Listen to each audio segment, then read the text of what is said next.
Hey man, what's going on? Oh, that was the wrong thing. Well, we're moving on now to the side.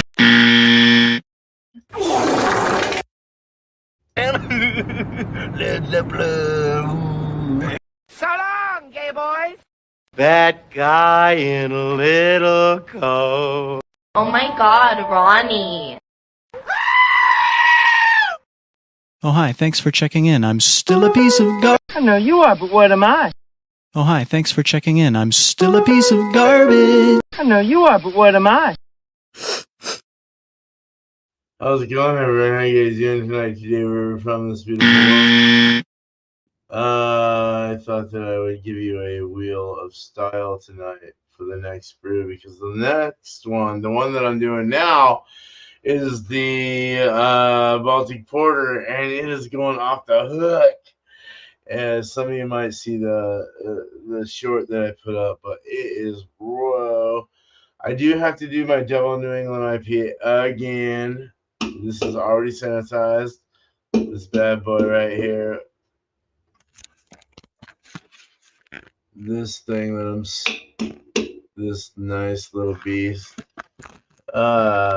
But yeah, so get that going, and I'm gonna still spray it again. I'll probably take the lid off and just kind of do a little spray. But everything's good. Other than that, just gonna keep the Baltic Porter in for 2 months in 38, 36 degree temps. Whatever my thing is. It's actually been like 32 at times, so it's kind of fluctuating. Hopefully we won't get any like crazy off flavors, but it is a DKO. It's a double. It's a diacetyl knockout yeast, so you don't really have to do a diacetyl rest with this particular yeast for a German Ale1 yeast from Omega. But very good, and I'm looking forward to it. It was like I sprayed the shit out of it. It's in my fridge over there. There's no control at all. It's just the normal average temp that you get off of our air. So it's like 50 something degrees right now. I don't even know. Let me see. 51 right now. And inside that, it's probably like 56. And it created its own energy and temperature as it fermented. And my yeast can handle up to 68 degrees. So I'm not even worried about it. You're going to get more tannin, like more you might get more like off flavors from a hotter lager fermentation, but it might be advantageous to the style that you're doing or whatever you're doing. So don't like throw it away just yet, like, and that's what I'm doing. Like whatever, this is more of a trial and error kind of thing. It's a 7-gallon batch, 7.5, but I only pushed about 5 gallons in, and then I wasted about 1.5 gallons, unfortunately, but that's the way it goes. I just wanted to make sure I got my keg totally filled, and it lost about maybe close to 0.5 gallon during fermentation, but now it's down to like this crazy like even though lager yeast are bottom fermentation, don't think that they're not going to bubble, because they will, and they might even be a little more abrupt than the top fermenting yeast, because top fermenting yeast are at the top already.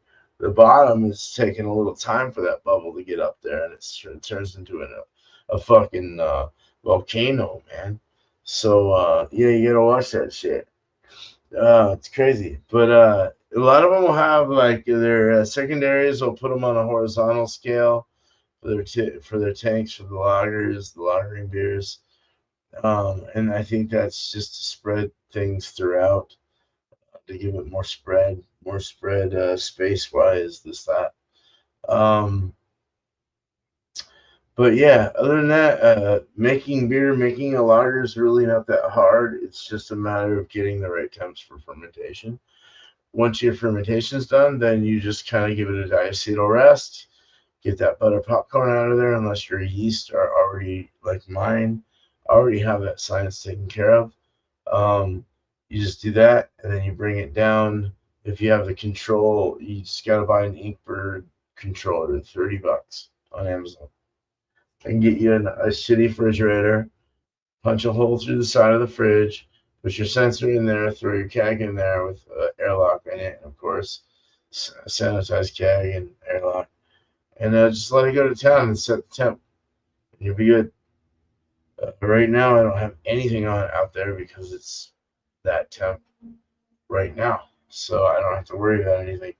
But it's out of my brewery in case it explodes, and it already did that. So I cleaned it out tonight, and now it's just bubbling still like crazy. So it's very attenuative. It's eating the fuck out of the sugars that were there. If I can get a 1008, 10008, I would be very happy. But that's like 98% efficiency. But if I can get that, I would have high hopes for spike brewing, because that condensation lid is what would contribute to a lot of that. So just something to think about and respect if it comes out good. Even if it's not up to par, it's still going to come out good because it doesn't smell bad. The only part that smells bad is the stuff that's been exposed to air. And that's like that vinegary kind of. So I had to spray that out with like regular water. I got a few pitchers and just kind of went into the fridge, kind of, poured it out of there. But I mean, other than that, yeah, you're not. Every brewer that knows how to brew and knows what's going on is going to sanitize first before they do anything. So you're not just going to throw anything to anything, especially if it looks like fucking, I don't know, someone fucking scratched it up, especially in plastic, rubber, plastic surfaces. I'd be a little worried about oxidation, hot side oxidation, cold side oxidation, everything oxidation that you don't want. Hot side you don't have to worry about so much in home brewing though. It's on a smaller scale, so it's a little more, but you still got to think about it. It's not hot side is a different philosophy altogether. It's completely, yeah. So well, it's not a different entity. It's just yeah. One's on the hot side, one's on the cold side. But on the cold side, you're crazy tweaking your tank or whatever. You're giving it oxygen, or you're shaking it around with oxygen, and you're giving it live oxygen. Hot side oxidation would be aeration in the lines, stuff like that. Stuff that would cause it to have too much aeration in the actual runoff in general, and into what you're boiling as well. But boiling will take a lot of that. I think boiling will take a lot of that out. If you boil it, especially 90-minute boil, I should have boiled this one a 90-minute, and I was actually intending on doing that. I never did it. So it would have concentrated it more. It would have thickened it up. Would have added more body and more different flavors, a little more syrupy flavors to it. Of course, the sugars would have been pushed up more too, and the attenuation from the yeast would have actually been more edible, so they would have eaten more and possibly given a bigger ABV in the long run. So through that, so it just depends.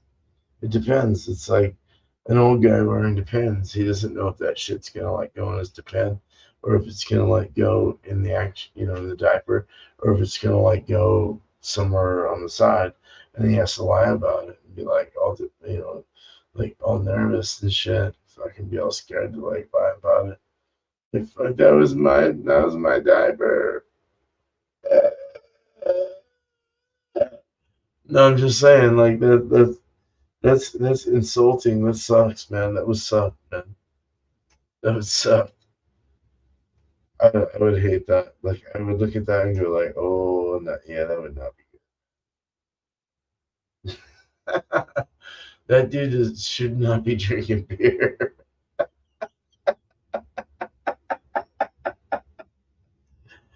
Give him some non-alcoholics that taste like grape juice. Oh, that's great. It's beer? Yeah, it's grape juice, man. Made from the grape purplest grapes around.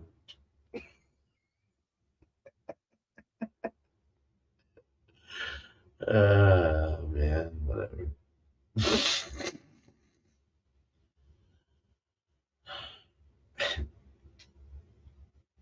My fucking nose hurts, dude. These fucking glasses hurt.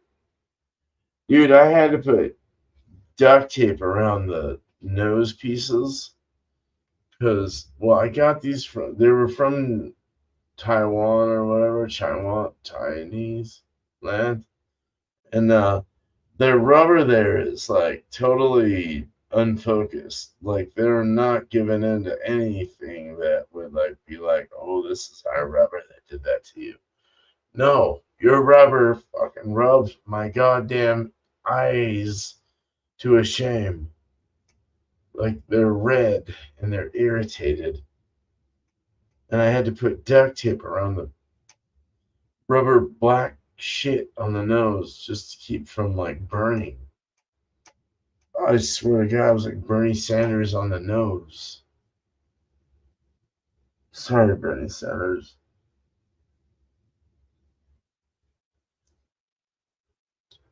But not good.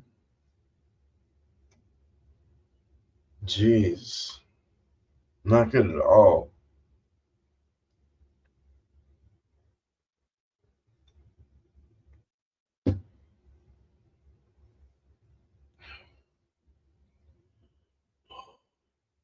Oh yeah, we're spinning a fucking a wheel of style.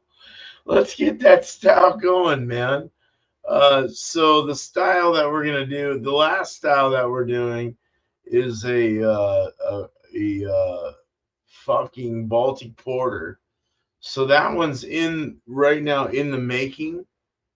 So when I get that out, I'll we'll go through that and see what it tastes like. But I want to do another one now. The next one I'm gonna do is a double New England IPA that I fucked up. So I'm gonna redo that one. But after that will be this one. So let's go ahead and get this shared out. Canadian style.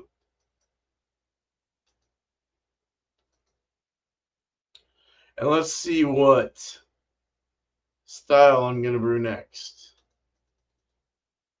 All right, let's shuffle a lot because I want to make sure it's not something that I did already. Here we go. Here we go. Stop. Fuck, please be something good. Be cool if it was an American IPA or American Pale. A fucking cream ale. All right, I can do that. A cream ale, everyone. Damn. All right, let me write that down. Jesus Christ, a cream ale. All right. We keep getting these hybrid ales, man. Doesn't say what I can flavor it with. I won't flavor it. I'll just keep it traditional. Cream ale, next beer to brew. The reason I do this, if anyone's asking, is so that I learn every style eventually in the end. I want to brew everything, you know, sours and gooses and stuff like that. It's a little different, so I won't put them on my wheel. But let's just call it a majority of styles that I would like to brew that I haven't are on this wheel. So the stuff that I would like to do, there's some added ones, and if there's anything that you guys want to add, please let me know, and maybe I might think about it and add it to the wheel. So just give me your thoughts. Cream ale's next, so as you see here, so that's cool. I'm glad. I'm actually very glad. So It's very cool to do this. I'm actually all right with this little fucking wheel that I do. We have a fucking winner, cream ale. All right, so I'll be putting a recipe together for this. Not tonight, but we'll do it sometime this week, and I'll do that live. So we'll do a recipe live. Only reason is because I got to work in the morning, but it's 10:30 here already on the Pacific, so it's really late for all you Easterns and mids, even hour overs. So 11:30, some of y'all gotta get to bed. Cream ale, look for that. But also before this, look for a fucking Baltic Porter that I'll be reviewing with another person. We're gonna send it to one person, and I already have one person in mind for that one, and the next one will be another person. So it's just gonna be one-on-one, and I like that. So I like that. It's easier. And unless the beer is really good, then there might be multiple people getting my beer. But cheers. You guys have a good night, day wherever you're from this beautiful world.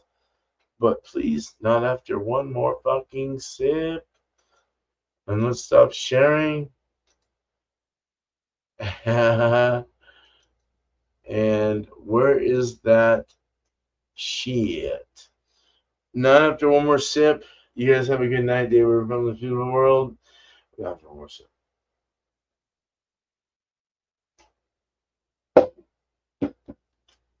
I love beer, man. It's so good. I love beer, man, too. I love myself. No, that's not a narcissist. I love beer, man. Dude. All right, cheers. Oh, my God.